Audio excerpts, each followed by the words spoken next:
So Like You Know, the podcast your mother warned you about. Are you crazy? These kids could really hurt themselves with this stuff. Oh, God, I thought that was absolutely dreadful.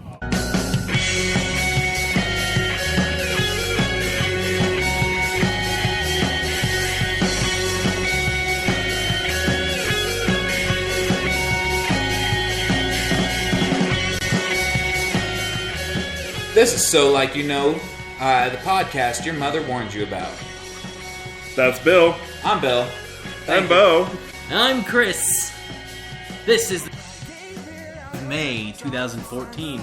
Welcome. Beau doesn't know how to turn off the intro music. It's awesome. I'm just going to keep talking over it until he clicks stop. There we go. Stop. Hey, the button works. I hit mute instead of stop. So if this is your first time on the show, we are always live Fridays at 9:30 Mountain Time right here on Spreaker.com/SLYK radio. And don't forget, you can listen to all of our hijinksel typings and stuff like that. Those aren't words. Hijinksel? That's not a word. It is now. It would not count in Scrabble. Exactly. Good sir. A lot of the shit I say wouldn't count in Scrabble. It's true. But if you're interested in that and all the other words I make up, you can check us out on Facebook and Twitter at SLYK Radio. SoLikeYouKnow.com. Okay. So, or everything else is on SoLikeYouKnow.com. There you go, Bill. Scoot closer. So, well, guys, what's going on? Not too much. I'm trying to pull up my show notes because I'm a slacker. And while you're pulling up your show notes, I want to go on off topic for a minute. Actually, no. First, we're going to introduce the beer. Then I'm going to go off topic. So, this week, as always, we like to start off the show by drinking. Who can complain about drinking? no one. Exactly. Not a damn person. Except maybe an alcoholic's wife. That I'm here because of that. I mean, they said free beer, and Free I said, beer. hey, I'm there. I think I also just said all alcoholics are men or lesbians. Ooh, there we go. This week, this week we are drinking a smoked Hefeweizen That's whole as fuck. Whole? from our friends at Rocky Mountain Brewery. So, Beau, tell us what a Hefeweizen is. A Hefeweizen is a wheat beer. It is most delicious, usually a lighter color. This is really heavy. And also getting all over your pants. And maybe your phone next. Wow, there's some jokes that can be made there. The growler was very heavy, That's how it goes. and now I'm cold and wet. You guys need an effects panel. Oh, yeah. There's one in here somewhere. See, look at this. See, there's a sound effects area. We'll have a good effects panel once we get Sam Broadcaster working. Yeah, exactly. So, and yes. Because we spent all that kind of freaking money on Sam Broadcaster for you guys. Wink, wink. Nudge. So if you guys do not know how our Micro Brew In view works, we tell you what beer we're drinking this week.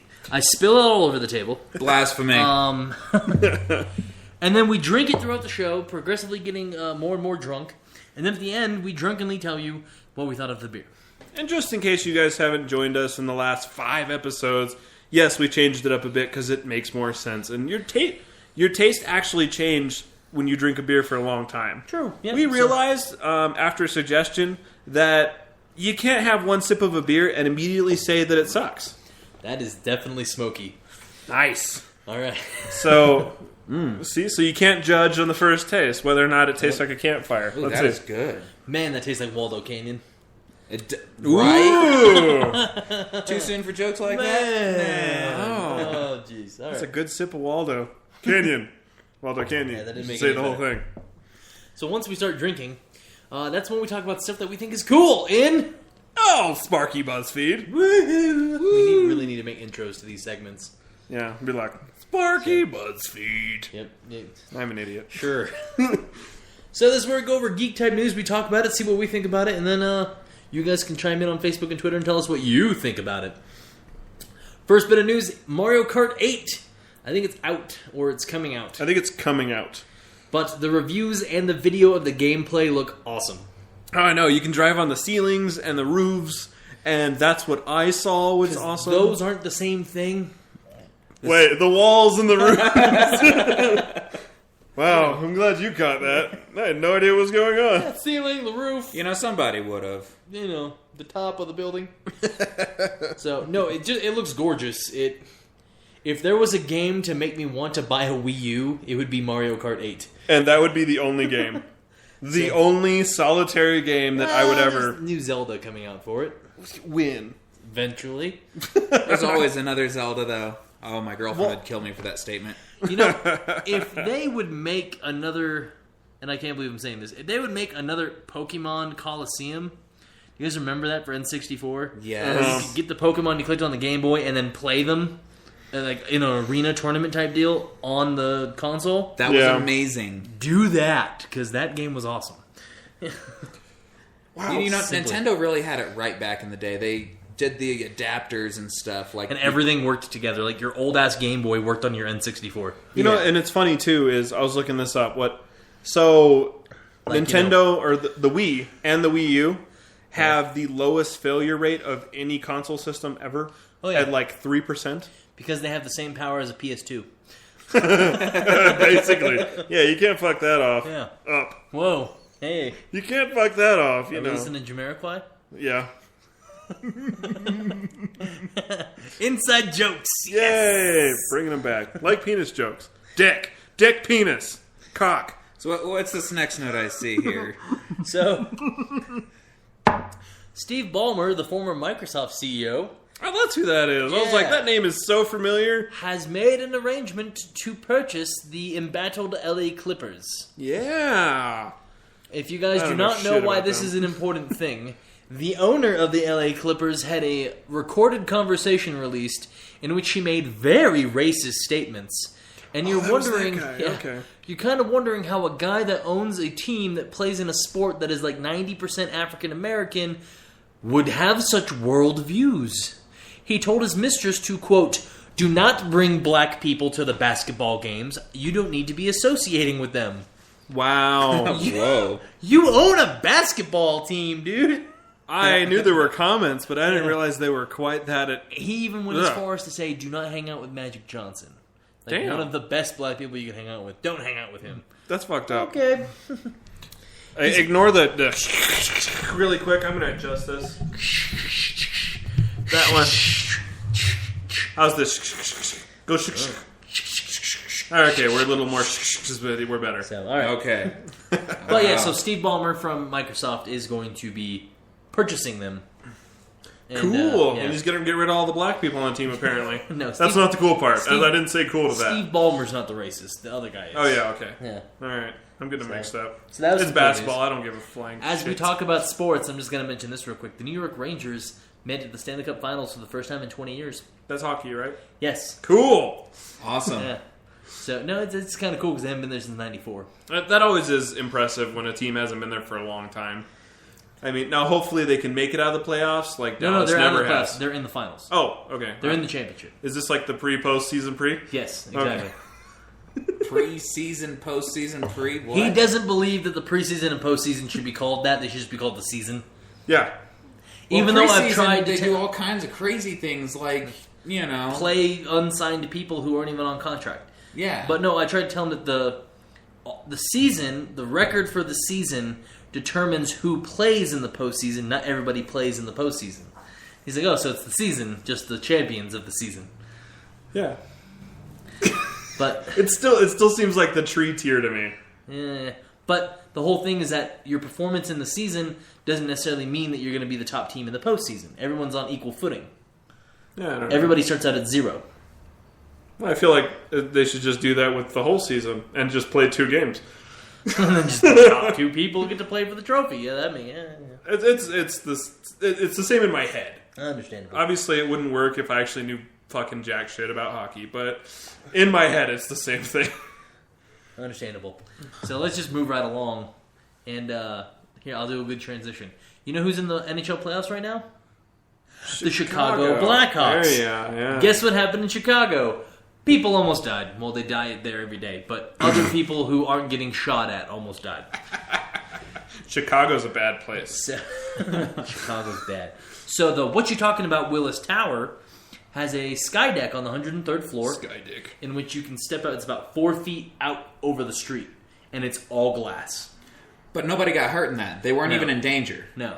because they were sitting on top of an 1.5-inch actual piece of glass. It's thicker. I think it's thicker than that. But what? So these 4 guys sat on the deck and had their picture taken, and as they were sitting on it, it cracked. It spiderwebbed. That sounds so fucking terrifying. Yes. It would be. It really would be. But then the property manager of the Willis Tower said it wasn't the glass that cracked, it was the protective coating that we put on the glass to protect it from scratches, scuffs, dings, and cracks. So like some sort of Lexan coating they put on the top? Yeah. Oh. Yeah, it's designed to do that. They said it happens all the time. Yeah, they replace it every But 6 to 9 months. This is the first time that someone's taken a picture of it. Yeah, I can see why they'd want to keep that one out of the media. Yeah, like, It's like, holy shit. Normally this happens when Juan the janitor's on it. he's fucking dancing. Me gusta. Me gusta, I like the tap dance. Nah, and he's just freaking buffing it and then... Did you say me gusta the booty and he's Yep. dancing? I did. I like the booty. Yes. And then he's dancing. What? That was not a Mexican accent, sir. I don't know. I went there and it happened. Okay. Well, see, I said it in American, so I had to change it. Because Mexicans speak English, apparently. Yep. I'm going to hell. So, speaking of black people... We didn't even talk about black people, okay. Well, I'm still a subject back. So we shared this on Facebook. Speaking of colored people, I don't know. You can't make that not racist. No. So we shared this on Facebook, and it's a pretty amazing thing. Reading Rainbow is attempting a huge comeback right now. They're attempting to kind of catch up to the digital age. So they want to be an app on all tablets, on your home computer, in schools, everything. And they started a Kickstarter. Which raised over $2 million in 2 days. Right. And I'm going to get you the full total here in a minute. Which is madly impressive. I don't know if... Okay, so anyone who's too young to know what Reading Rainbow is, 1, you might not want to listen to this show. 2... No, you probably want to listen to the show. I want to screw up young No, they ran all the way up through 98, so most of the population should know what Reading Rainbow is. Okay, cool. Yeah, so we still got people in their teens who watch Reading Rainbow. And even now they have a tablet app running. Nice. Well, Reading Rainbow was basically just a channel where they introduced awesome books to you. Kind of like we introduced awesome music and tech. Only I wish we were as popular as Reading Rainbow. Yeah, but no, they made You a gotta good do something point. for the kids. The Washington Post is saying that Reading Rainbow's almost become, unnecessary because when the show launched in 1983, the big question was, how do we get kids interested in reading? And now, when the show was canceled in 2009, the big question was, how do we teach kids to read, period?